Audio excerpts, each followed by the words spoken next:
Hello, everyone. I am Dr. Marvette Lacy. I work with doctoral students to finish their dissertations in 12 months or less. And so if you are watching the replay, go ahead and put #replay. Today, I'm going to be talking to you about what to do when you can't keep going in this dissertation process. Hi, Dr. Smith. How are you? So what I was talking to clients the other week, I don't know what day it is, y'all, listen to me. And we were talking about, what do you do when you feel like you are stuck at the bottom? When you feel like you've been showing up day in and day out and there's nothing that you can do to get yourself out of it. And there's so many things, but before I get into like practical things to do, here's what I want to say. It feels like you're at the bottom because you are so far in the process. What I mean by that is you can look these two these two gentlemen up, Dunning and Kruger, and they came up with this concept pretty much in their research that says that the less a person knows about a thing, like when you're at the beginning of the journey, the more confident you are about your ability to complete it. So most likely, as you were enrolling into your doc program and you were taking classes, you probably said something like, well, a dissertation can't be that hard. It's just like 5 papers put together and you call it a day, right? But here's the thing. You didn't know what you know now. As someone who was getting into the program and who was just enrolling for the first time, you didn't know all what was required in terms of a research project, in terms of writing. You had no idea what was waiting for you when you tried to write a literature review. Am I right or am I right? Please let me know in the comments how this is like relating to you. Even if you're watching a replay, I still want to continue this conversation with you, right? But you, as a first-year doc student, had no idea what was going to be waiting for you when you got into the dissertation process. You didn't know what you didn't know, and so your confidence of your ability to be able to complete it was high. But as you have gone through classes and you've seen other people try to complete a dissertation and you have tried yourself, you recognize, no, this shit is way harder than I thought. And you might even be saying to yourself, well, I wrote a literature review before. Why is it so different when it comes to the dissertation? And it's because you've never done it for the dissertation before.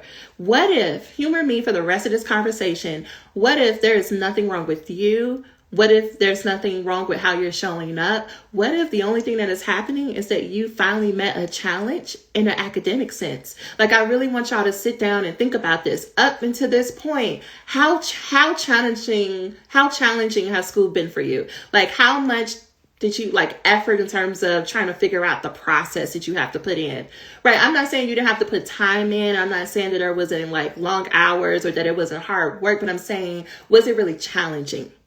Probably not. You probably don't make it all the way to somebody's doctoral program, probably all the way to the dissertation if it was so hard for you. And if you did, kudos to you. But for most of the people who find me, this is their first time getting to an academic challenge, and you might mistakenly think something is wrong with you because it's hard.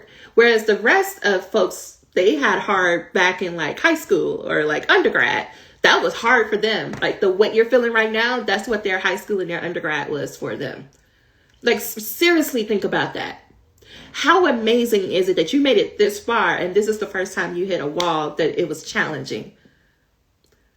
Don't mistake something being challenging as something being wrong with you. There's nothing wrong with you. It's absolutely, if you take nothing else from this conversation, there is absolutely nothing wrong with you. You have everything that is needed. You know enough. You are enough right now to be a doctor. You can get to the other side of the dissertation. Okay, I just wanted to get that.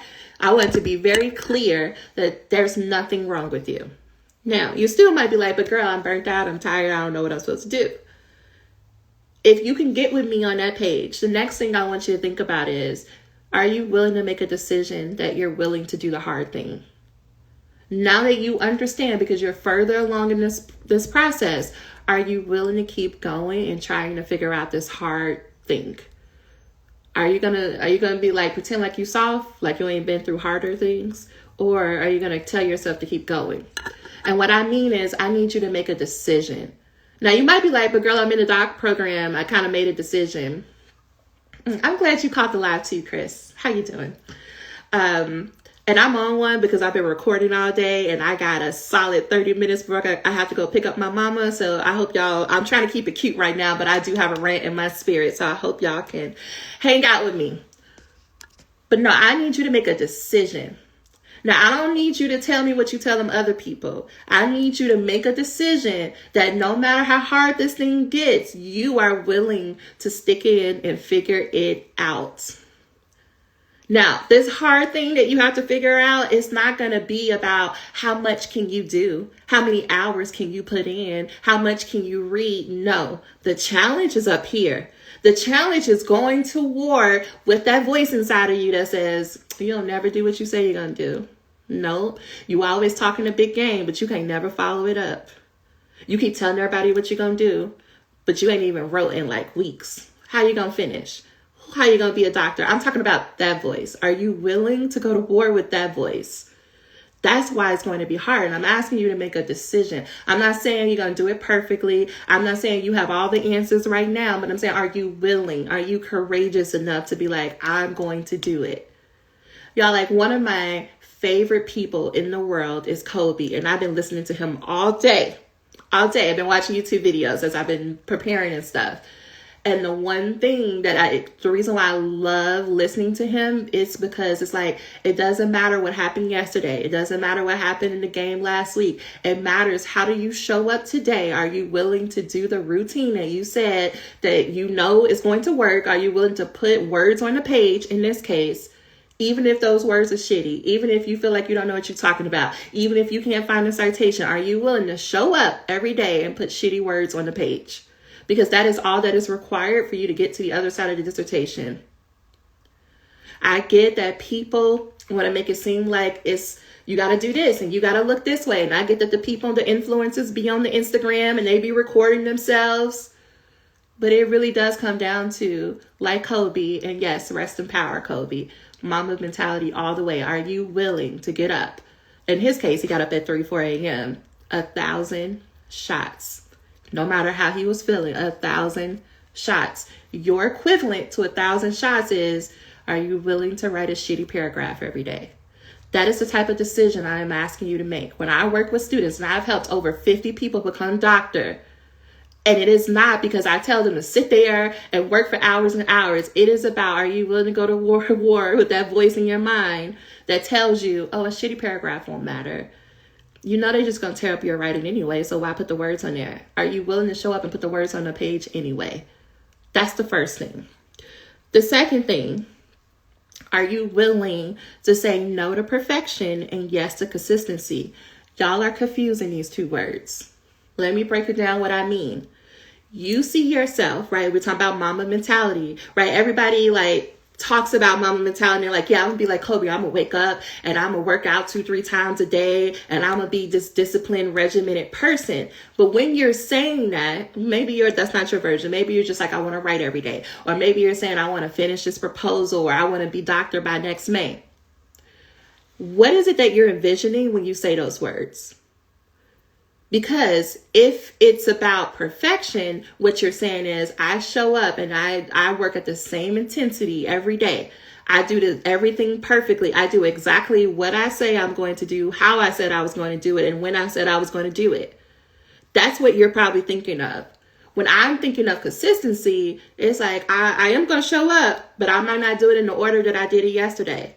And I might not do it with the same level of intensity that I had the other day. But I'm going to show up and do the steps. I'm going to show up and put the words on the page. Now, today, that paragraph, I don't even know what I was talking about. But yesterday's paragraph was good. That's what I mean when I say consistency. But most of you, what I want you to be honest with yourself is, you want perfection. You don't want consistency. When you hear things like mama mentality, or you hear about people like putting the work in and day out, you think they're being perfect every day. No, they're being consistent. Another example that I use is, when you brush your teeth every day, you don't go into the bathroom and be like, let me brush every individual tooth for 2 minutes and make sure I got it sparkingly clean. No, you go in the bathroom and you brush your teeth and you're probably thinking about your day, what else you got to do, who called you. You might be checking your phone, right? But you're consistent in showing up and brushing your teeth every day. You're not trying to be perfect in brushing your teeth every day. If you're doing that with something as important as your dental health, why wouldn't you do the same thing when it came to your dissertation and your writing? Why wouldn't you just let the process be the process? You have to be willing to let go of perfection.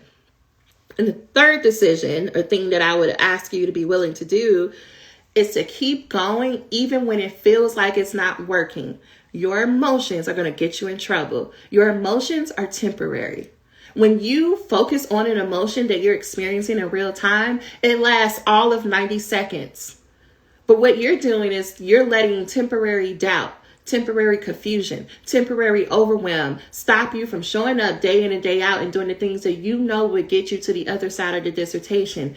Your emotions are temporary. They are real. They are valid. I'm not trying to sit here and say like how you feel doesn't matter. No, it matters. I am also saying they're temporary. Don't make a permanent decision off of a temporary emotion, because you may not feel that way in 5 minutes. You may not feel that way tomorrow. So yeah, right now it feels like you can't make it to the other side. It feels like you don't have what it takes. But what if that's temporary? Now, I tell students to follow 3 rules. Inside of the Institute, we follow 3 rules.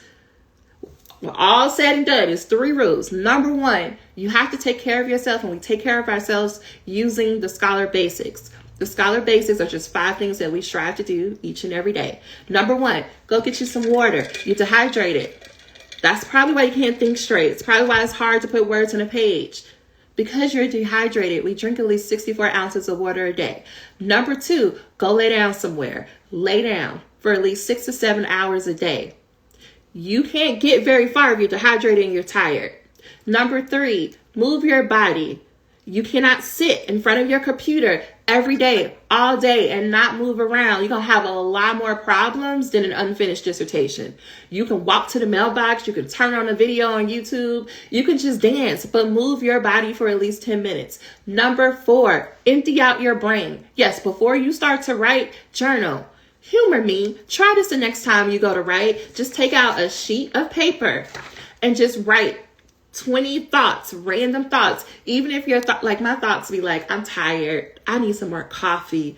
I don't feel like doing this. I don't have nothing to say. And I just write until I fill up a whole page.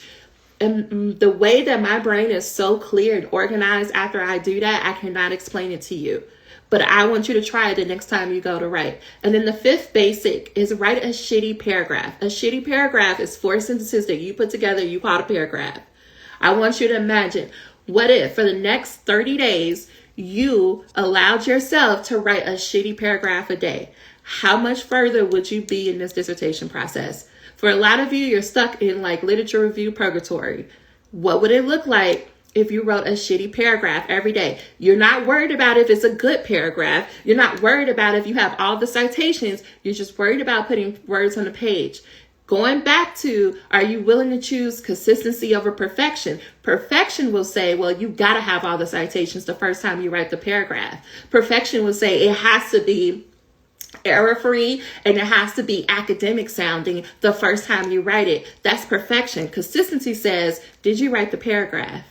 You can come back tomorrow and edit the paragraph. You can come back 2 days from now and add citations to it. Because you understand, when you're operating in a consistent mindset, you understand that writing is a process.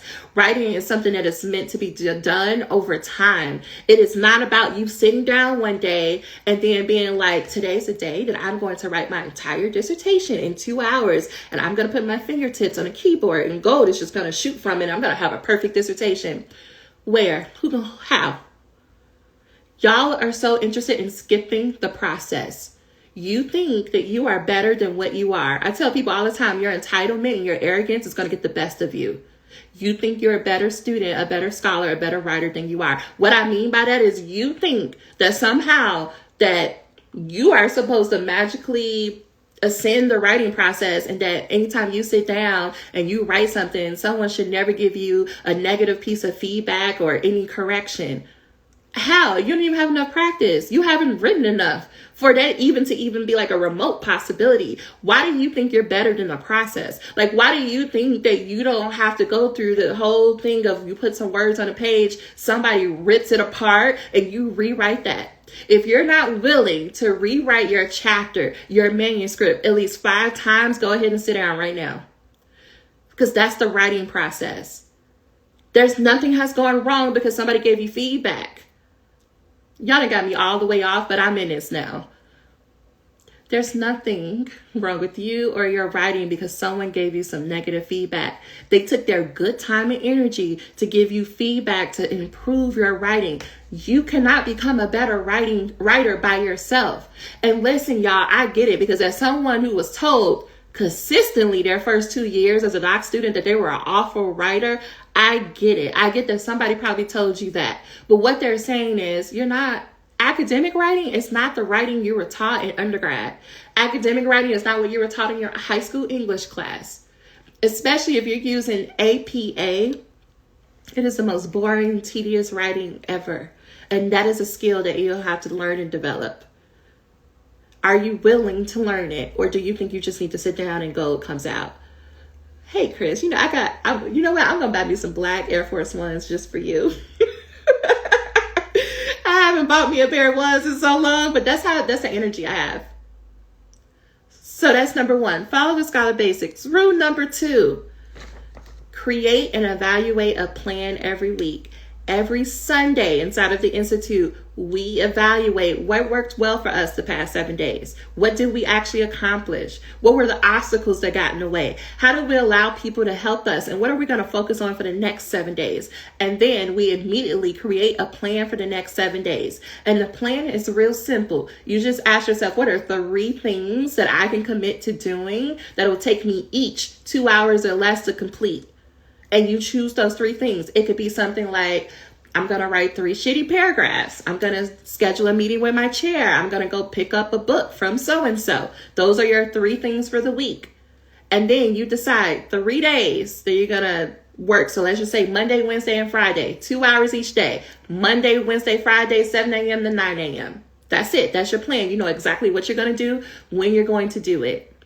Most of you are making your planning very complicated. I feel this, and I'm trying not to go fully off on a rant. Most of you are more interested in planning than you are in actually executing the plan.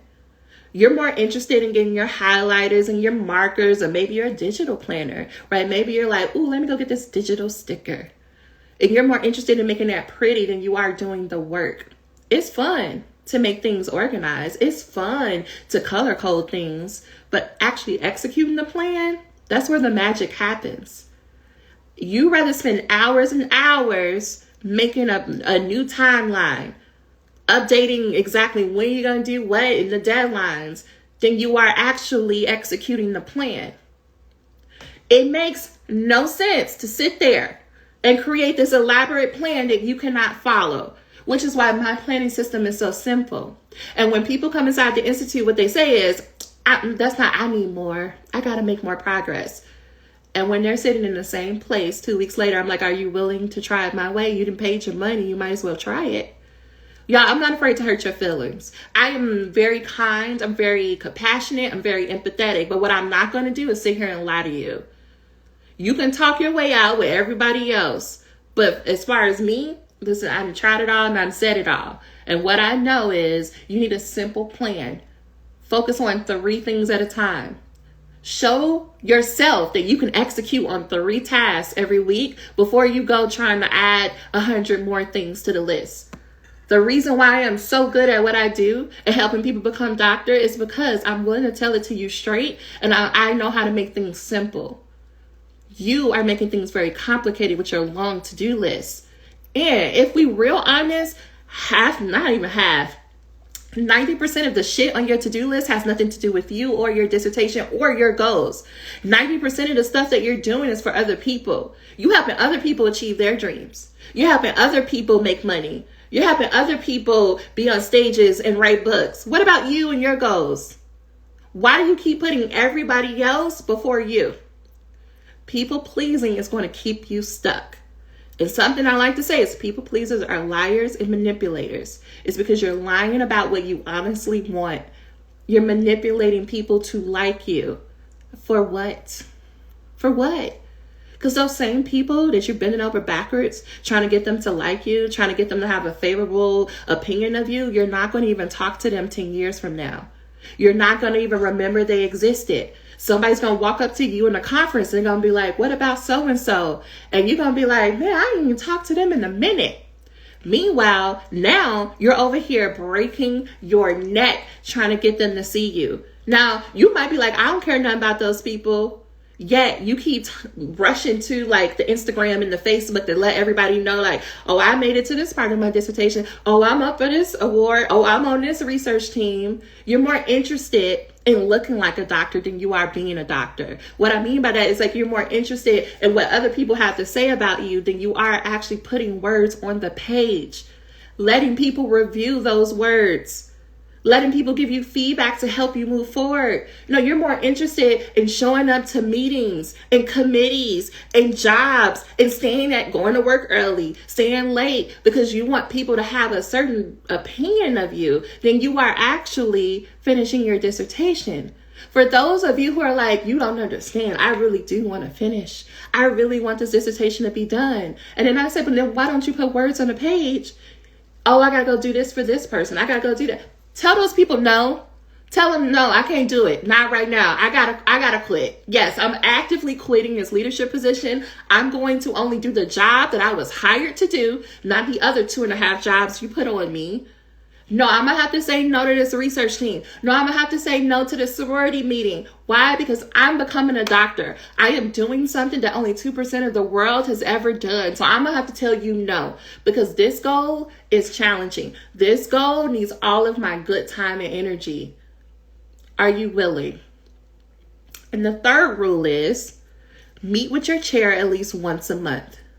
A lot of you will get further if you were willing to meet with them once a month. If you were willing to say, hey, this is what I've been working on for the month, and you're willing to be honest, this is what I did, this is where I'm stuck, here are the questions I have, help me. Do your job, chair. A lot of you are doing your chair's job when you're not even getting paid for that. You're not getting paid to do their job, but you're doing their job. What I mean by that is you told your chair you're going to turn in your proposal 2 months ago. But instead of turning in your proposal, you like, no, but I really need my mentor at this other school to go look at it. And then I want to go meet with each individual committee member, and then I'll go talk to my chair. That's backwards. You're supposed to talk to your chair first and then everybody else. Your chair's opinion is the only one that matters here, really. They're the one who the other people take their instructions from. Hi, Dr. Williams. Your chair is the one who says, yes, this is ready to defend. Yes, you can turn this to the grad school. Your mentor at such and such institution, the other committee members, they don't get to make that decision. It's your chair, and you're so busy. And I get it. A lot of y'all do this out of you like, I'm trying to be respectful because my chair, their standards are so high. And so you're trying to go to all these people, trying to make sure that you dot every I and cross every T before you turn it into your chair, when most likely you're doing more work that is required that your chair would even expect you to do by going to these other people, because these other people are going to have like 50 million opinions from their point of view, but they're not the one who makes a decision. Why are you avoiding your chair? That person has been assigned to help you. Stop avoiding them, even if you don't like them. Even if you feel like they don't like you, it don't matter. They got a job to do. Let them do their job. Stop doing their job for them. Stop being the one who decides, oh, it's not good enough. Let them tell you that. And going back to what I said earlier, be willing to hear them say, keep writing, keep going. I was just coaching a student a couple of days ago. She's very frustrated because her chair keeps giving her feedback, and she's like, why is the proposal not good enough to defend yet? And I was trying to explain to her that he's excited. He's excited about her work, which is why he keeps saying, tweak this, change this. Because he's no longer thinking about the dissertation process. He's thinking about her publishing after she's done. But her short-sightedness is going to get in the way because she just wants to rush to defense, that she doesn't realize that he's given a lot of time and energy to make this work amazing, so that when she is done and she's graduating and she wants to publish, she doesn't have to work that hard. Some of y'all are going to confuse the effort that your chair is giving as like they don't like you. Nobody is going to sit here and give you all this time and energy if they don't care about you, don't care about your work. They're not here to coddle you. They're not here to say, you can do it, rah, rah, go get him. No, you're a doctor. You're an expert. We're not in elementary school anymore. Okay? Y'all, listen, I didn't went off, but if you really want to get out the bottom for you, you're going to have to decide that that's really what you want. You're going to have to decide, let go of perfection. Perfection is eating y'all. You want to be perfect. And I need you to be honest with yourself that that's really what's getting to you. It ain't that you ain't got yourself together. It's not that you don't know how to make a plan. It's not that you don't know how to write. It's that you want to be perfect. And you want to be perfect the first time you sit down and do something. You have never written a dissertation before. You have never probably even designed a research project before. And you think somehow something you've never done before that you should just excel at it. You should be able to pick it up. And I get it. Because up to this point, things have been easy. I get it. Up to this point, you have tried something new and you caught on. But this is about producing knowledge. This is about changing the world. This is about influencing policy and practice. Why do you think you should just be so good at it from the go? Make it make sense to me. Okay, I'm going to stop yelling. Any questions or anything, any thoughts? Or do y'all just need a moment to collect yourself? Because like I said, I've been recording all day and I was already in the mood. If you take nothing else from this, there is nothing wrong with you. There's nothing wrong with you. You have everything it takes right now. You're not missing anything. I get that you're like, but you don't know. I need to read. You don't need to read anything else. You just need to put words on the page. Trust yourself enough that you can put words on a page. Trust yourself that you can go back and edit those words. And trust that you don't have to do both of those things at the same time in order to graduate when you want to graduate.